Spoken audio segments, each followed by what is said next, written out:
What's going on, Pizza Fam? Listen, before we get into the episode, I just wanted to make a quick shout out to Thrive POS. They've recently partnered with the podcast and they bring an exclusive offer for our listeners. Listen, Thrive POS is not just a POS system. It was built for operators just like us. It's fast, it's reliable, and most importantly, it helps us focus on what matters: our pizza, our people, and our profits. Check out the exclusive offer from Thrive POS at thrivepos.com/Pizza King, or just click the link in the description. Now let's get into the episode. And I'll be honest, everything I learned about sales, I learned in a restaurant, right? It's amazing the transferable skills you can get at a pizzeria, a taco bar, a cocktail bar, or even some of the fine dining restaurants I worked in. Everything I learned about sales, I learned in a restaurant.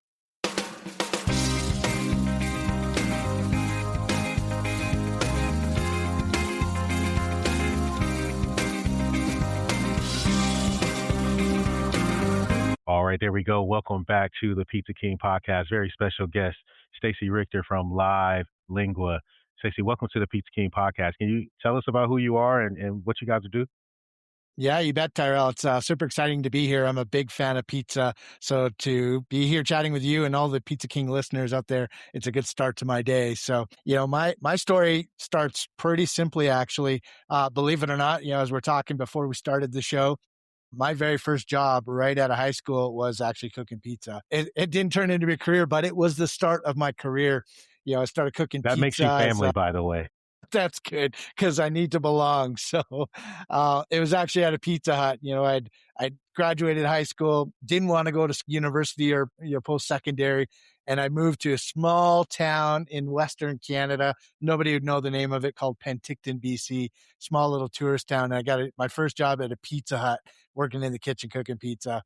And worked my way up to supervisor. And that was my very first kick at restaurants and being in the restaurant business.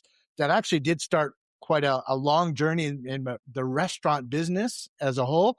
Because, I had moved back home from the small town. I actually based in Calgary, Alberta, Canada. And I was working through restaurants and, as a kitchen manager and, bartender and server, kind of worked all phases, front and back of house of restaurants while I was going to university. And, it was an amazing way to kick off my university career and eventually my professional career, which had led me into entrepreneurship. And I'll be honest, everything I learned about sales, I learned in a restaurant. Right. It's amazing the transferable skills you can get at a pizzeria, a taco bar, a cocktail bar, or even some of the fine dining restaurants I worked in. Everything I learned about sales, I learned in a restaurant. And that has transferred over to my entrepreneurial career, which, to shorten up the story, starts off a lot like most entrepreneurs, right? We're told to go to school, get good grades, right? When you come out of school, get a good job, work at that job for 20, 30 years, hopefully save enough to retire, and then Bob's your uncle. Well, I started doing that, and I started working for a very large Fortune 500 corporation, and it didn't take me long. It took me about 2 years to figure out this is not what I'm going to be spending the rest of my life doing. And so I left big corporate and went to small corporate, and I figured out it was the exact same deal in small corporate. I was just a little closer to the CEO, right? I was, a hallway across versus, a continent across from the CEO of the company. And it was more or less the same. I wasn't going to get any further ahead. I was never going to make as much money as the CEO or the owner. I was never going to have the same lifestyle, because if I had that, then they couldn't afford it. And I decided then that the only thing I knew how to do to up level my skills was go back to school. So I ended up going, go back to school, got a few more letters behind my name, did some graduate studies. And I got a very important lesson from one of my professors. And he said, Stacy, when you're done this program, you're probably going to outgrow your company. You're definitely going to outgrow your position. And that's exactly what happened to me. I graduated. It was my last class, March 31st. April 1st, I drove 3 hours north to meet with the sales manager to quit, and I resigned my job. He's looking at my resignation. He's like, Stacy, he's like, it was a 3-hour drive. He's like, this is a long way to go for an April Fool's joke. That's not very funny. I'm like, no joke. It is not a joke. I don't know what I'm going to do. I just know this isn't it. And let's be friends. And, you go your way, I'll go mine. And I didn't know what I was going to do. And that started my entrepreneurial career, because within a week or two, a close personal friend of mine had heard that I resigned my job. I just finished studying my graduate degree. And he's like, hey, let's go start a boutique marketing agency together. And that was our very first conversation at his kitchen table was, AC, we've got enough money in the bank account to pay both of us for 3 months. After that, we don't have enough money in the bank account to pay one of us.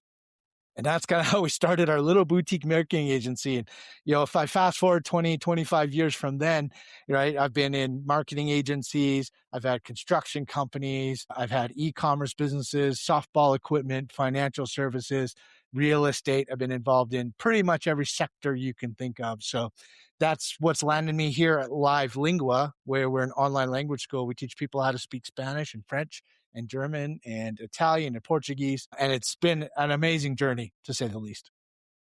That is a wild journey, but as I listened to your story and all of those different segments along the way, they all have people in common.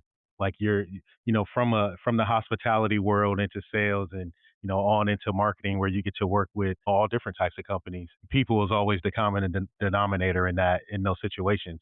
Would you say you kind of just built your skills along the way? Yeah, and that's why restaurants played such a big foundation in my entrepreneurial career, is because people like doing business with people, especially Yeah. people they know, like, and trust. And right. And, one of my first jobs at Pizza Hut was working with the kitchen. And then when I was a floor supervisor dealing with, the front of house staff.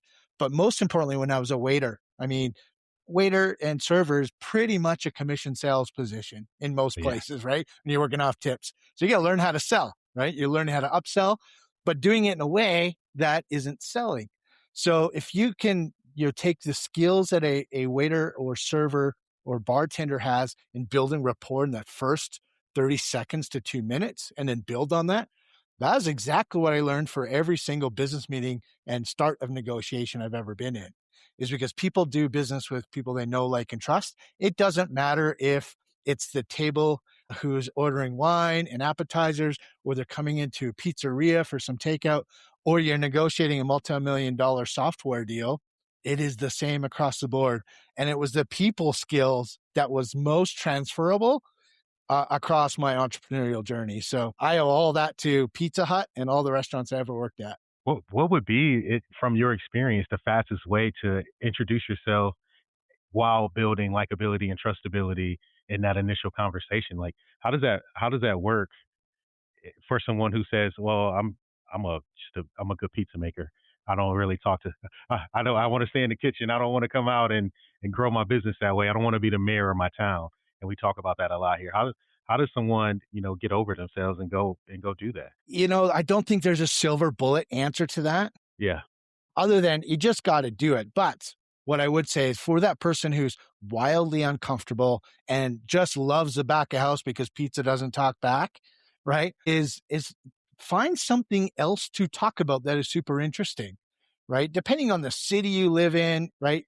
I would say that restaurant owners are the biggest and most important concierges of any city, particularly for tourists, Think right? about it like So, that. hey, yeah, I would rather go talk to a bartender, server, or a street vendor about where should I go to experience the city and their local environment. Like, who doesn't love talking about the place they live, Yes, right. right? Whether it's New York or Calgary or Fort Lauderdale or Jacksonville, people love the place they live and love to talk about it. And if you find something you love to talk about that isn't necessarily, hey, I have to sell this person a pie, then it's easy to talk about that. And then eventually they're going to buy a pie. That's the difference, right? So the worst deal I ever did was when I was trying to sell something, and it just never works out. It always seems to be a grind, whether it's I'm selling language services to somebody, or, as I was trying to upsell on an appetizer after they ordered drinks at the table, right? Is when it became this pushy, why don't you get, why don't you get, why don't you get? Then it became awkward and it became unnatural. And I just felt like a dirtbag doing that. And then I lost my confidence, I lose my self-esteem, and everything goes out the window. But the moment I walk up to the table and the first thing I say is not, what can I sell you right now? It's, hey, did you happen to notice this thing outside? Or did you happen to notice what was going on downtown today? Like, absolutely crazy. And then, Manny, when Disarming. you get those people talking, it's a conversation. it turns into a conversation and eventually they buy. I love it. So now in your current role, you're selling language services, and I'm sure there you have to deal with so many insecurities in that, and Yeah. people who probably want to try it, or maybe they tried it before with another service or app or platform or book. And what I liked about what I could find about your service is that you really introduce the personal side of it right from the beginning. This isn't this isn't just joining an app in a community. This is something that's personalized and tailored to your specific need, and you get live coaching and live tutoring. Is that am I correct there, or is that are you doing something different? No, you are spot on, my man. Absolutely spot on. And when we think about what we are trying to do in the language services space, you're absolutely right. It is probably one of the most uncomfortable things a person will attempt in their life. The other one is probably public speaking. Right. I've often heard, people fear public speaking more than they fear death. Get And it? and language services is the combination. It's public speaking in a language you've never even spoken before. And it is wildly uncomfortable and it's simple to do, but it is not easy. But where it does come down to is for those people who want to take on that challenge, and this applies to language services, but everywhere, across business, whether it's retail or commercial sales, applies everywhere, is if we can get to the heart of why we want to do something, that why and the motivation for doing something becomes instantly more powerful than the reasons we have not to do it.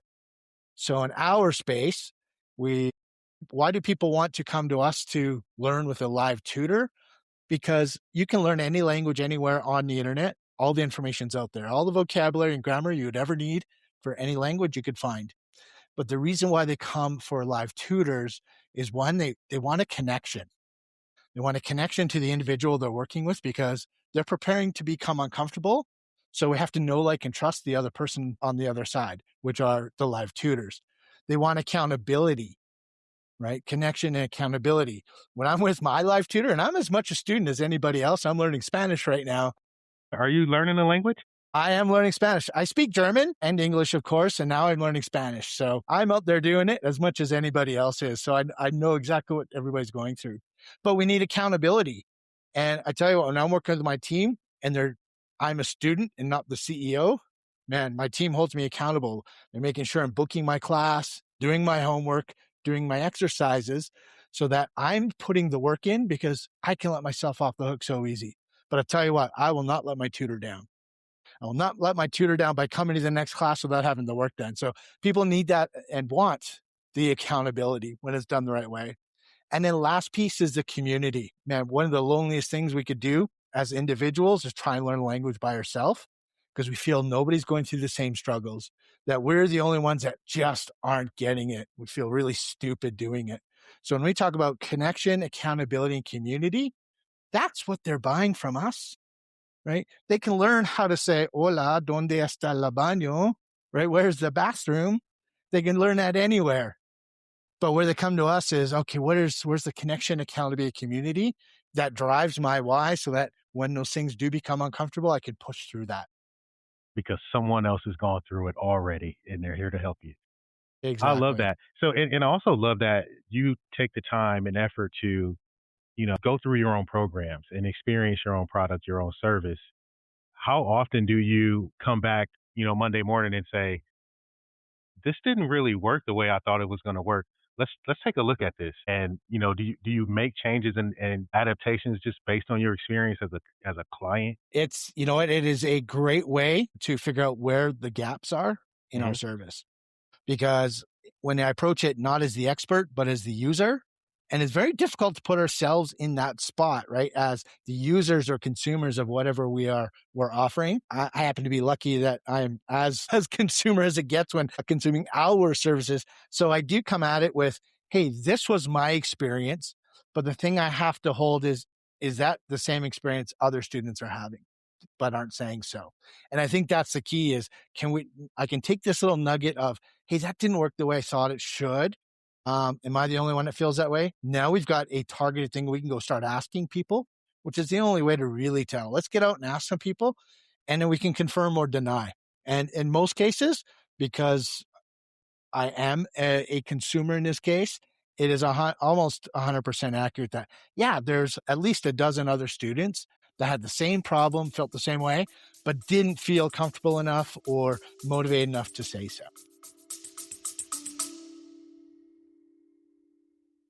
Running a pizza shop is not easy. You're juggling orders, staff, and everything in between. That's exactly why I teamed up with Thrive POS. They're a company that built their POS system for pizzeria operators who live this every single day. I've worked with their team before, and I've seen firsthand how focused they are on making tech that actually fix our workflow. It's not the other way around.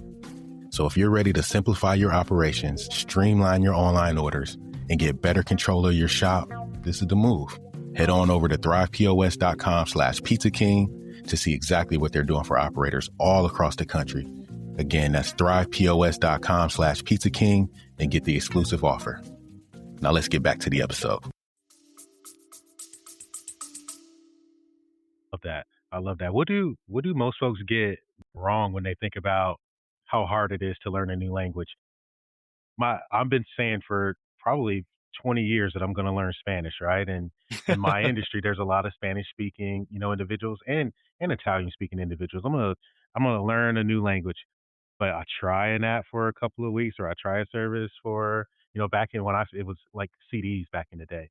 Yeah. And now you get through a little bit, but you never get to the point where you're comfortable enough to have a conversation. How are you and what you guys are doing getting folks over that initial barrier? There's only one way to do it, man, and it's practice. It is 100% practice. So, I often share on, with other discussions like this, the number one best way to learn a second language, if you're really motivated to do that, is full immersion, which means picking up, moving to the country, and living there for 6 to 8 months. I guarantee you'll at least be conversational. If you move That's how to you learn Colombia, German, right? that's how, oh my God, that's a whole other story. That's exactly how I learned German. I did 2.5 years of studies in university for German. Then I went on a 6-month exchange in Germany. I learned more in German in 6 months than I did 2.5 years studying. But that's the number one way, is full immersion. But who can do that these days, right? We've got travel restrictions and everybody's got lives. We got our careers. Not too many people can pick up and move. So the second best way is online immersion. That's what we've done.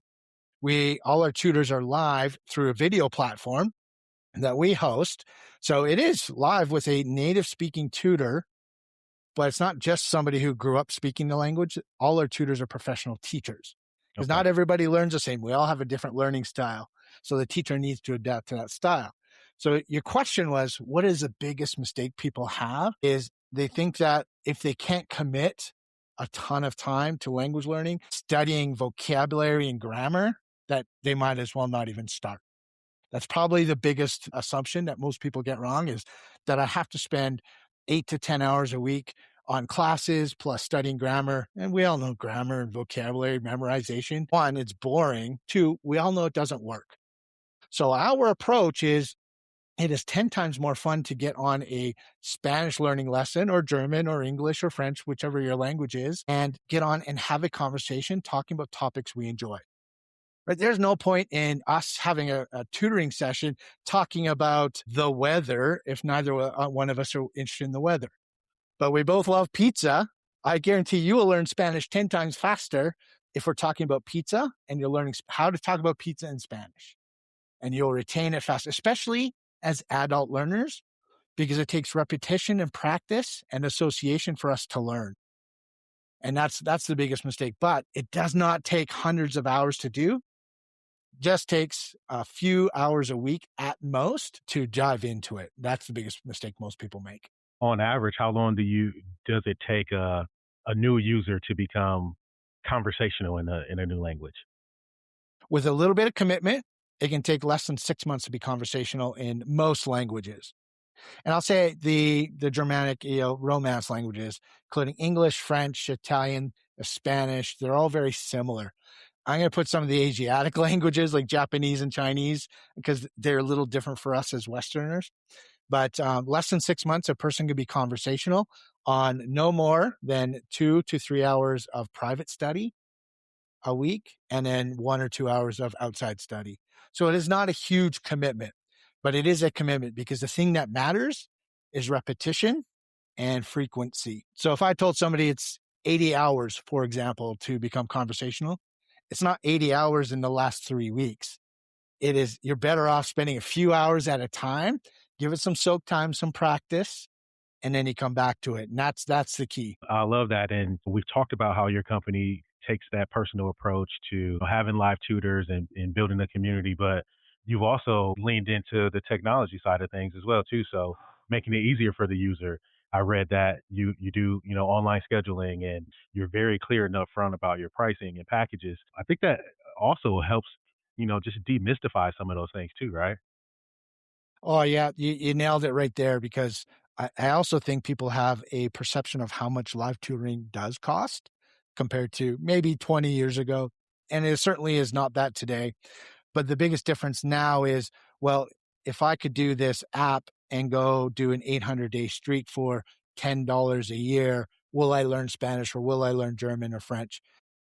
And we're trained to think that we can, but a lot of our students will come to us after an 800+ day streak where they've gone to Latin America, tried their Spanish, and realized, oh my God, I'm not even close. I don't know what I'm doing. Because you never So talk to a person through that whole you 800 never days, talk right? to a person. Yeah, exactly. So the approach we took with technology is, I've had this debate over and over with our team and with investors is, what happens if we moved fully virtual? And we're live lingua. We'll always be live lingua, but there is a value in a lot of the technology to support. And the way I like to break it up is there's a transactional side of language learning, which includes vocabulary and grammar and practice, that type of thing. Then there's a transformational side, which is truly understanding what we're talking about and what we're trying to convey as a message. Because language is about making a connection from one person to another through culture, right? That's the difference. So the live tutoring facilitates the accountability, connection, and community, and the transformational side of language learning. The transactional side, easily handled by technology. So what we've done, Tyrell, is now we are a full stack language platform where the pendulum has swung so far to the right where everybody was jumping on the technology bandwagon. It's starting to swing back the other way. We're like, hey, we love the technology side because I can practice 24/7 with my phone, but I'm going to reserve my tutor time for the things that are really important that a phone can't teach me. So that's the transformational learning part. And we use the technology for transactional learning. That. And to me, it just sounds like a much better customer experience or user experience. Now, on the other side of things, how difficult is it for you leading a global team of, you know, multiple different language speakers, and, you have to, learn and introduce this system? How difficult is that for you just to manage and implement all of these things to ensure that it still works for the user? It's actually not that difficult at all, as long as we keep talking to our customers and finding out what they actually want and need. Right. If it becomes difficult when I start making assumptions about what language learners need and want, that's when it becomes difficult, because then you test and you test and you test. You can imagine if you're trying, you're creating a new recipe for a different type of pizza. And if you didn't talk to the people that buy pizza from you, that you could try this recipe and it blows up. You could try this, you're iterating, and man, it just seems like it's going nowhere. But a little bit of information talking about, okay, talking to this particular student, why do they do what they do? Why do they like what they like? You talk to enough students, you get a trend, and then we start to figure out, okay, this is more of a direction we need to go. And this is an exact crossroads we went through 2.5 years ago when I first took over as CEO. We really looked hard at, where are virtual teachers going to be? Are they going to take us completely out of business and everybody's going to be learning from a virtual teacher? Well, I'm glad I talked to some of our students first, because almost unanimously they said they would never buy hourly credits from a virtual teacher.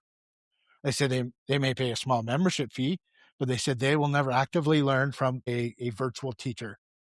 They like the connection of the live tutors. I'm like, okay, that's the sacred cow for us.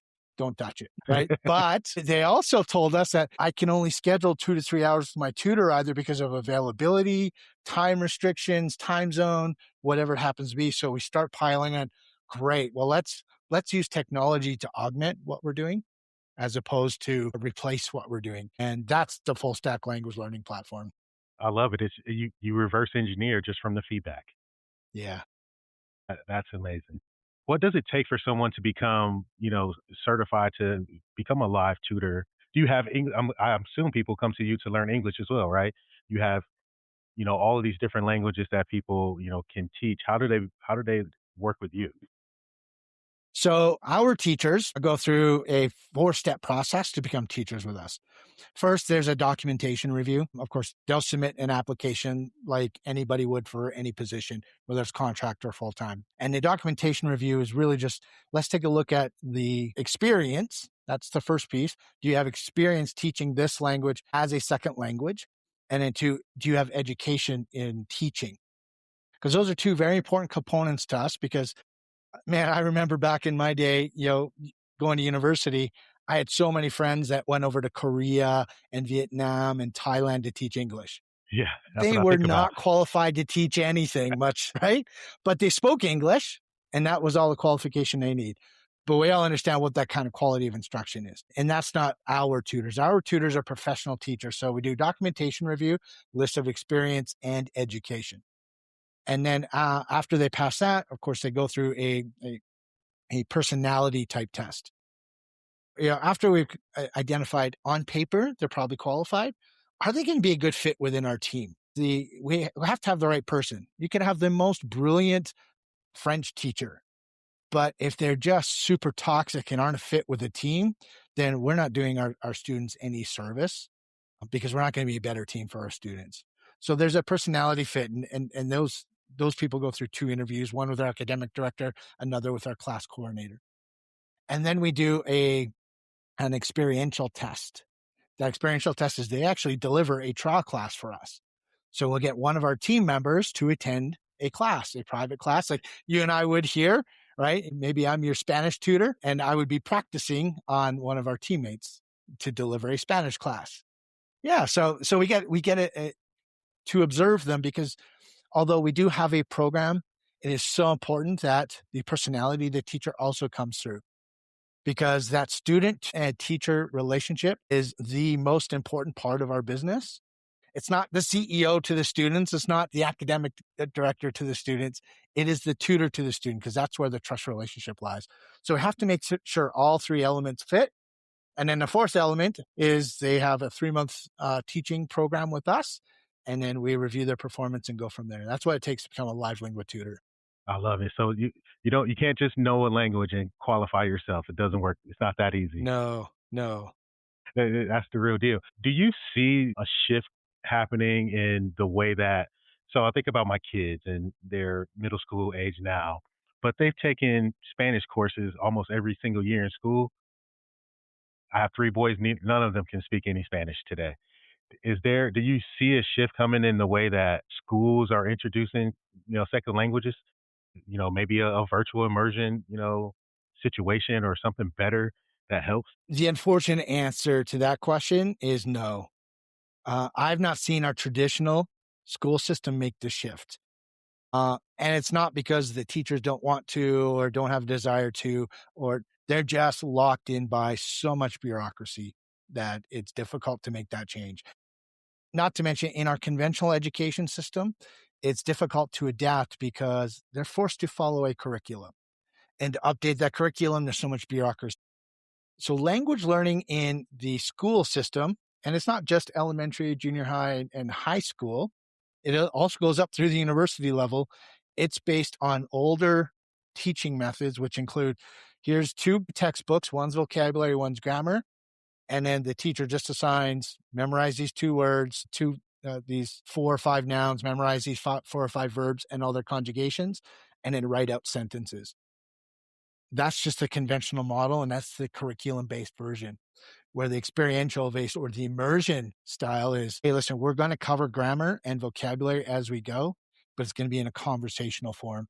So it is unfortunate, I'm disappointed that your boys aren't able to speak enough Spanish. Now that we're connected, I think that's definitely something we can help out with, at least to We augment. need to But book some credits. it Yeah. is, yeah. But unfortunately, yeah, the traditional school system is unable to keep up, not because they don't want to, but they're just bogged down in bureaucracy. That is unfortunate, because I think there's such a huge advantage to learning a second language from a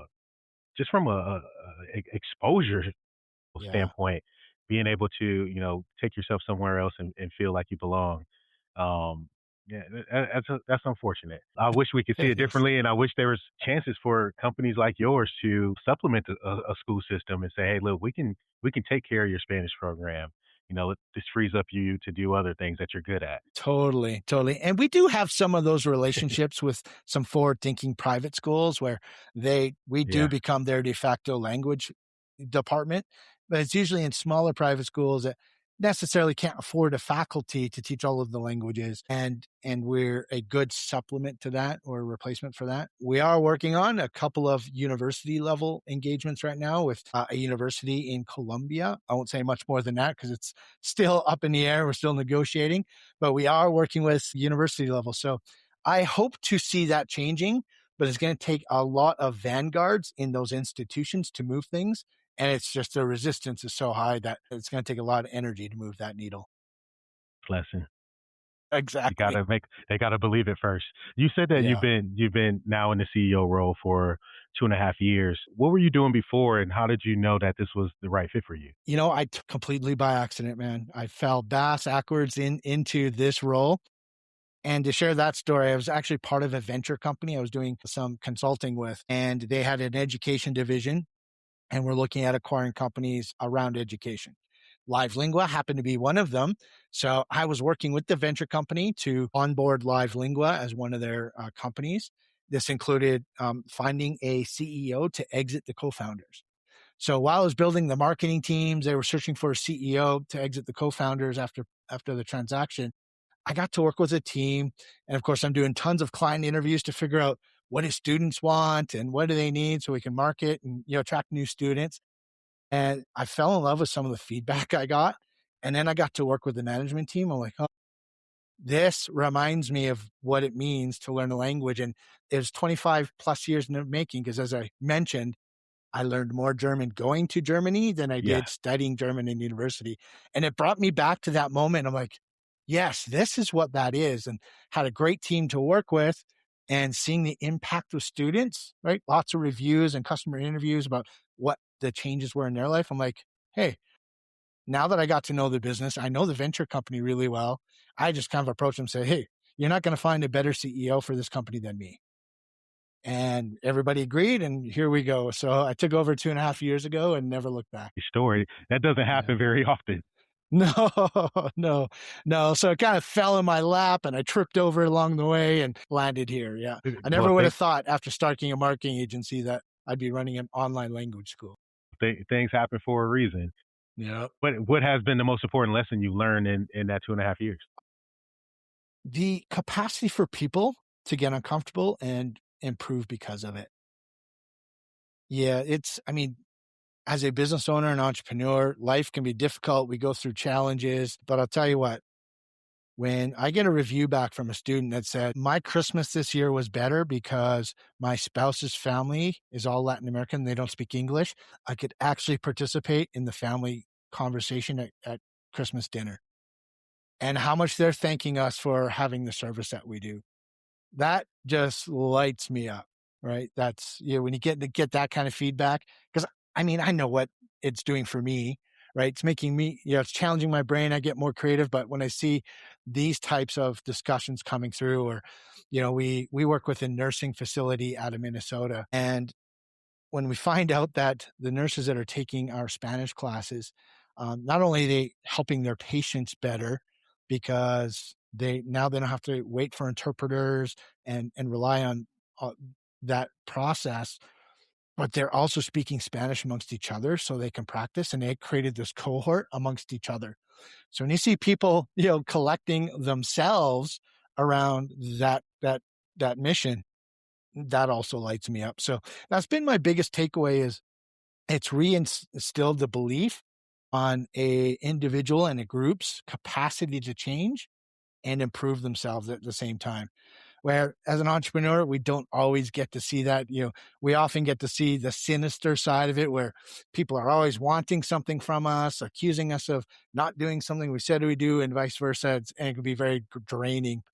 But the invigorating part is watching these people change in a way that nobody can ever take that away from them. I love that, and to experience it yourself. as a user is pretty cool. Yeah. Thank All you. right. I got a couple quick fire questions before we go. Sure. Because I read a little bit about you and I saw that you're also a guitar player. Yes. An So aspiring one. aspiring guitar player. What's harder, learning a new language or learning to play guitar? Oh, that is a tough one. I'm going to say learning a new language is a little tougher because I haven't tried to play my guitar in front of people yet. So, If there yeah, were a so I would community say for the it, language. But now I'm going to take that challenge on. I gotta learn the guitar so I can go play a set. yeah, I got to see you on the stage. That's right. All right, I think we know that this one's kind of a tie, but pizza or tacos? Well, if it's Tuesday, it's tacos. I mean, tacos got a full day dedicated to it, but Yeah. every other day it's a tie for sure. Every other day is a tie. Pizza But we'll take Friday though. We'll take Friday. Pizza, yeah, Friday night's pizzas. pizza night. I don't Friday know if night's it's the pizza night. same if you follow the same rules in Canada, but here in the States, Friday night pizza night every week. It's as good as any. Yeah, we definitely do Friday pizza night. Yeah.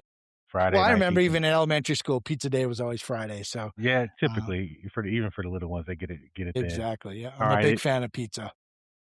Favorite pizza topping? Well, I'm a simple guy. I love a good slice of pepperoni, some fresh mushrooms, and uncooked tomato on top with a lot of Ooh, cheese. Yeah, nice. super simple. Yeah. I like that. That is a good one. Well, I appreciate you stopping by, telling us your story, introducing us to Live Lingua. How can folks, learn more about the program if someone's interested in learning the language? Like I say, we work in kitchens, a lot of different cultures, languages being spoken. It's nice to have that skill and that confidence to communicate with everyone on your team. If someone like me wanted to learn a language, how do we do that? You bet. Best place to find us is on our website, livelingua.com. We've got free trials for any language you want to learn that we offer. And you can also find us on all our social platforms, including Meta, YouTube, and Google under Live Lingua as our username. If you'd like to reach me professionally and talk about some either implementations within your groups or even just talk about entrepreneurship in general, you can find me on LinkedIn, The Real Stacy Richter on LinkedIn. We'll make sure to drop links to all of those channels in the show notes. Stacy, you got a really cool story. I can tell just from 30 minutes of talking to you that there's probably another 2 to 3 weeks worth of layers we can peel back from you in experience. So this is my open invitation to come back and share another story when we get the opportunity. Amazing. I'll take you up on that. Thanks, Tyrell. Thank you so much. If you've gotten any value out of this episode or any of our other episodes, I need you to do me a favor. Go leave us a review. Every review on Apple, every 5-star rating on Spotify helps this show find more operators just like you and helps them get that same value that you're taking away from this episode. And as a thank you, anytime somebody leaves a review, sends me a screenshot, just DM me a screenshot of your review, I'm going to send you a free gift, something awesome, something cool. I'll send you a gift, whoever leaves a review. That's the challenge. Go leave a review, DM me a screenshot of it, and then I'll get you something. I got you something special from your boy. Now let's get back into the episode. Peace.